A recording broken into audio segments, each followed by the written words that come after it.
Spoilers! Hey now, fans of Lord Gilroy's Gift to Star Wars, it's time for a lengthier Andor Easter egg, new planets, and references breakdown, because while Tony G said he's not about fan service and Easter eggs, his crew surely was, because this episode was loaded. Up first, we get a new planet mention in Aldhani. This planet was first revealed at SDCC 22 and teased it being where Cassian will be tested by the Rebellion.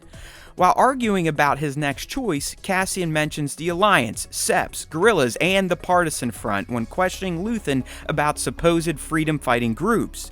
The groups of note would be the Separatists from the Clone Wars and the Partisans who are ran by Saw Gerrera.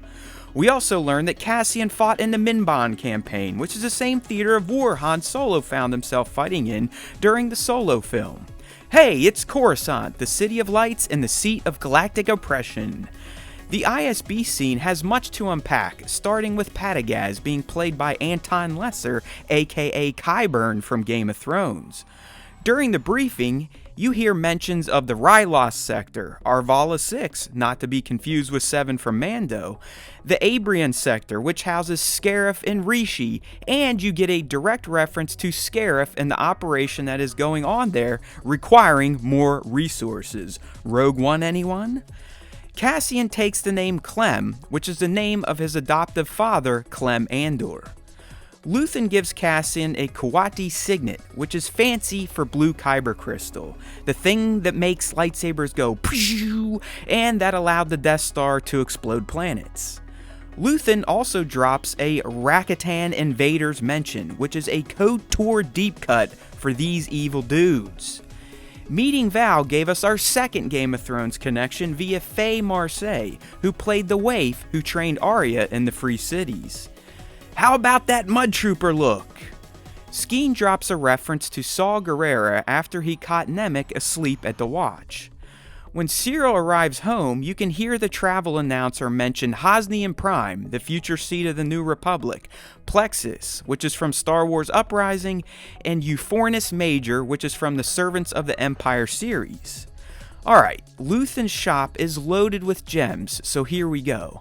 There's a Gungan shield over his shoulder here to start.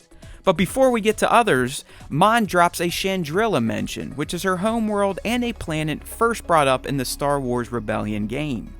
Okay, back to the egg overload. So we see and hear about an Utapawan monk cudgel. There's also some Beskar armor. There's a Kashyyyk clarion and a Wookiee helmet. You've got the super rad looking Star Killer Sith Stalker armor too, and how about a Rylothian Kalikori? We're not done yet, because there are also Mortistones presents, the ones from the World Between Worlds gate that reflect the father, sister, and brother. These may be holocrons, although very large ones. And I did check the net for this one, but apparently this is Indy's whip frozen in carbonite, because why not? Luthen and Mon talk about the Circle, which up until now was a Nikto Slicer gang, but obviously it's not the same rounded object that these two are talking about.